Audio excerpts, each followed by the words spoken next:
It all began on a rainy evening when I was sitting in front of my laptop, struggling to memorize English phrases for my upcoming exam.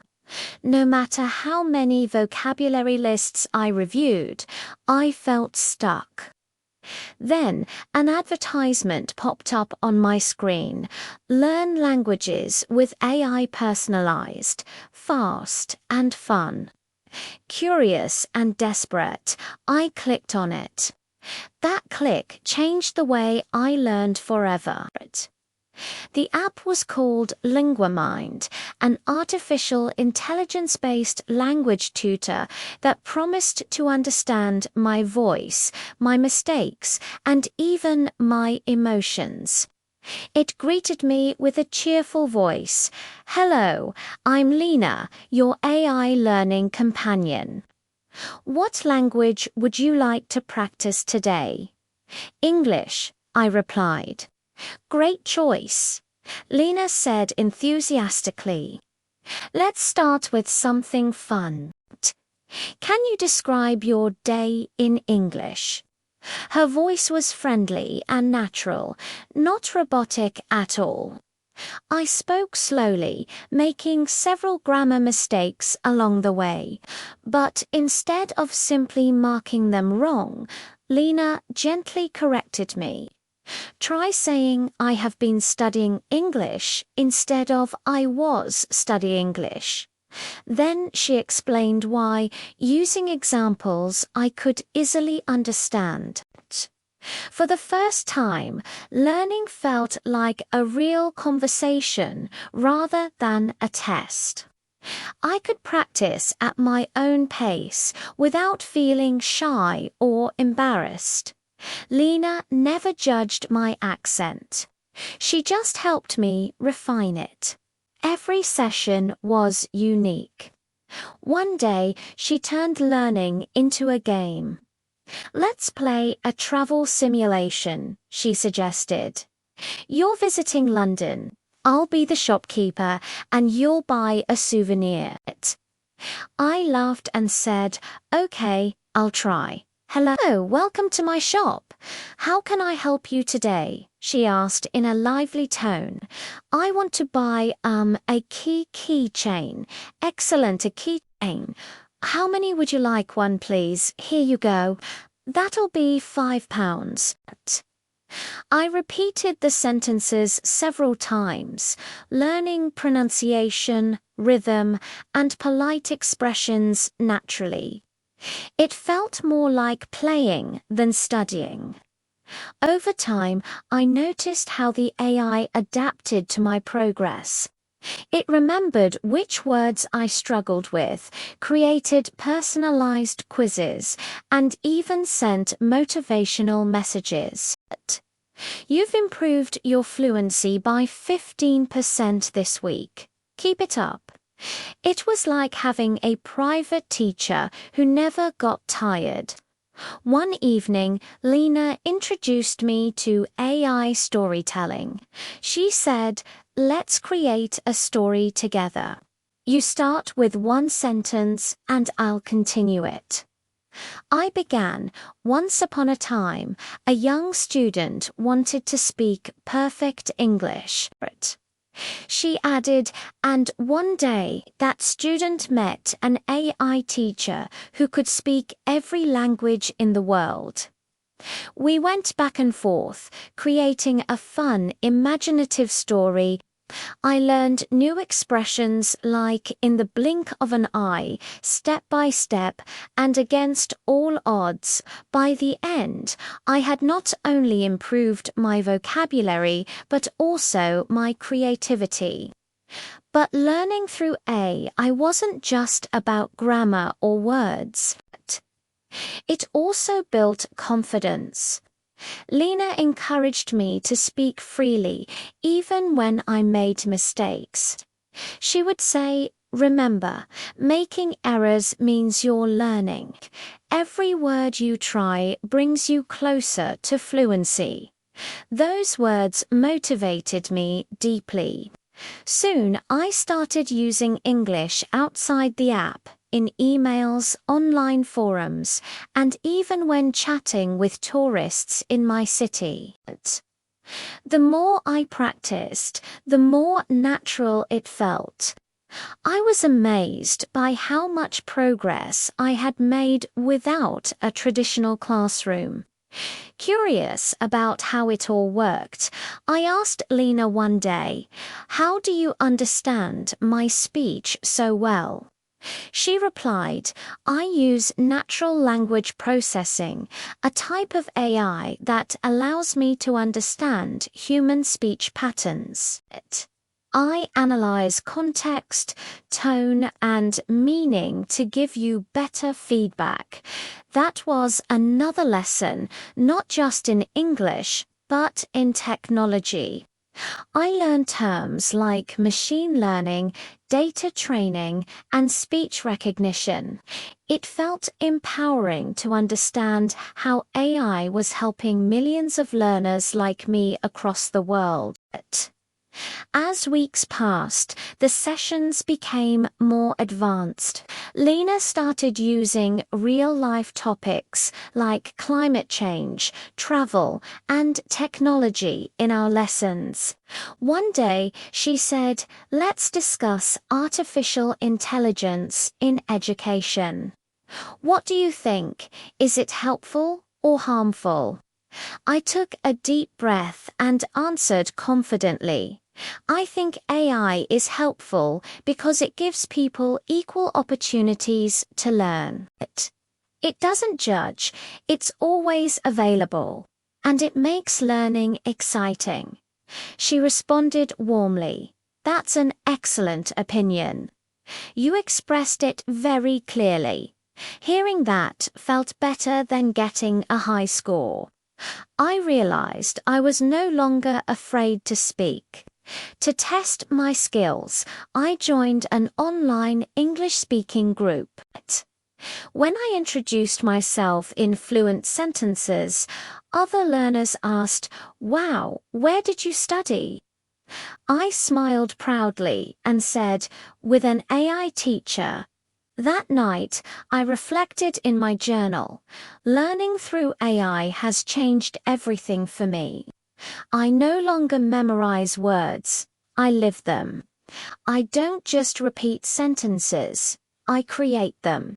AI doesn't replace teachers. It gives every learner a personal chance to succeed.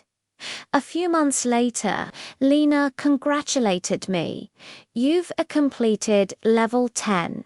You are officially fluent in conversational English." I couldn't believe it. What began as frustration on a rainy evening had turned into one of the most meaningful journeys of my life.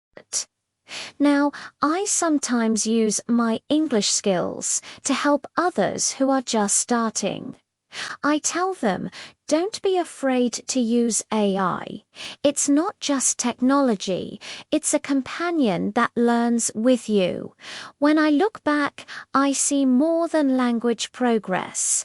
I see growth in confidence, curiosity, and communication. Learning a new language through AI taught me not just English, it taught me how to keep learning. No matter what tools or challenges lie ahead. Last summer, I had an adventure without ever leaving my room. It all began when I bought my first virtual reality VR headset. I had always dreamed of traveling the world, visiting the Eiffel Tower in Paris, walking through the streets of Tokyo, or diving into the Great Barrier Reef. But my budget did not allow it. So when I heard about a new app called GlowVR, which lets users explore famous places in 360 degrees, I knew I had to try it. After setting up the headset, I sat on my bed, adjusted the straps, and pressed start. In an instant, the real world disappeared. I found myself standing on a wooden platform overlooking a turquoise ocean. Seagulls flew across the bright sky, and gentle waves touched the shore below me. I could hear the sound of the wind and even the distant laughter of tourists. My first VR travel destination was Bali, Indonesia.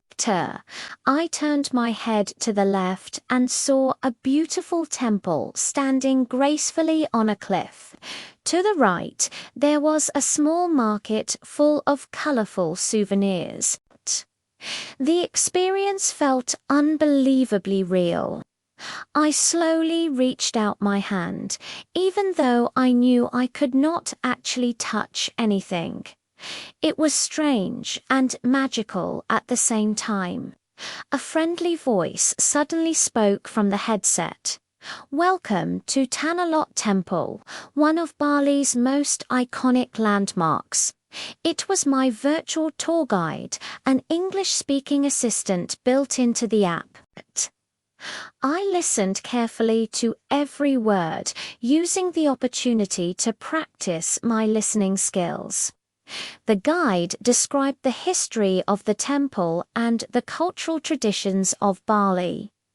Each sentence introduced me to new vocabulary words like spirituality, heritage, and tradition.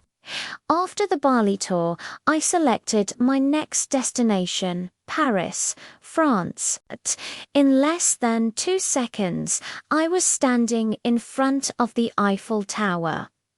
I looked up, amazed by its height and metallic beauty. A group of virtual tourists stood nearby taking pictures. Even though I was alone in my room, I felt like part of a crowd. "Did you know the Eiffel Tower was built in 1889? My guide asked. I repeated the sentence aloud, trying to practice my pronunciation. It was a fun way to combine travel and English learning. When I turned around, I saw a cafe with red chairs and tiny tables. I sat down. Yes, my real body was on the bed, but my mind was sitting at a Parisian cafe. A waiter appeared and offered me a croissant. I could almost smell the butter.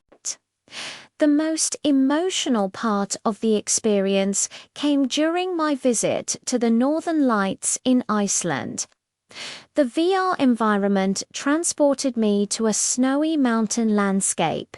The air sparkled with green and purple lights that danced across the night sky. I heard soft music in the background, making the moment even more peaceful.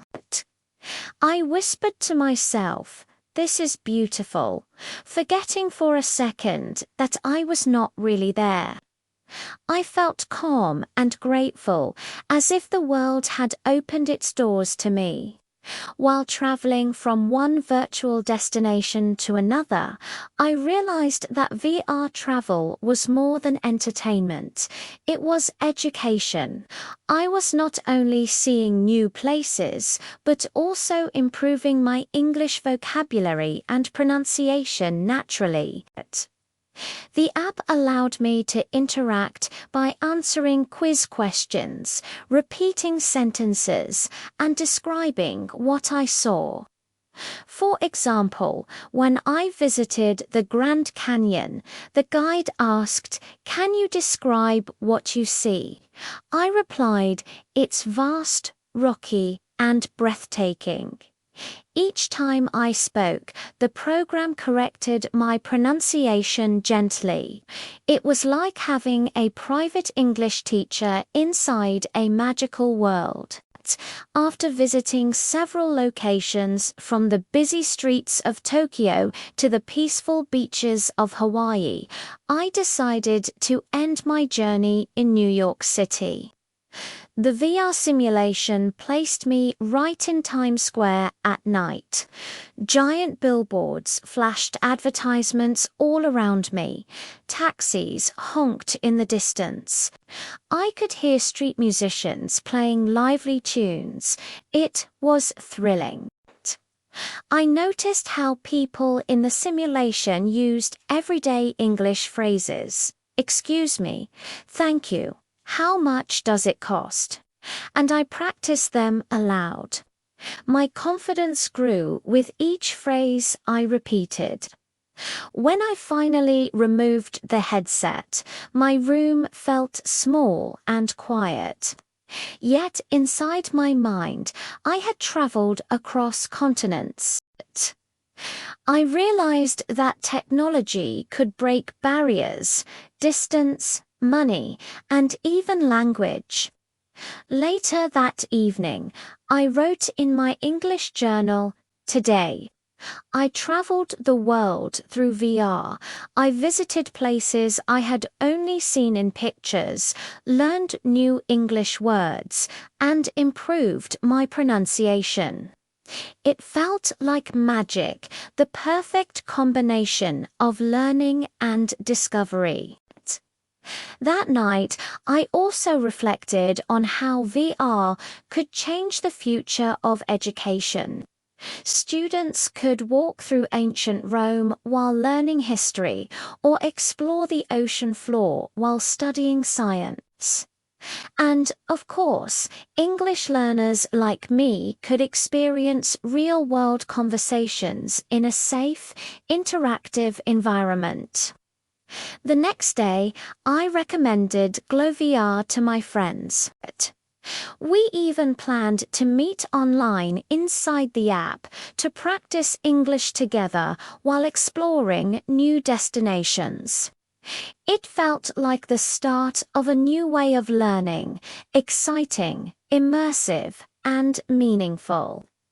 Now, whenever I put on my VR headset, I am reminded that learning is not limited to classrooms or textbooks. It can happen anywhere, even inside a digital world. That was my first VR travel experience, an unforgettable adventure that connected language, culture, and imagination.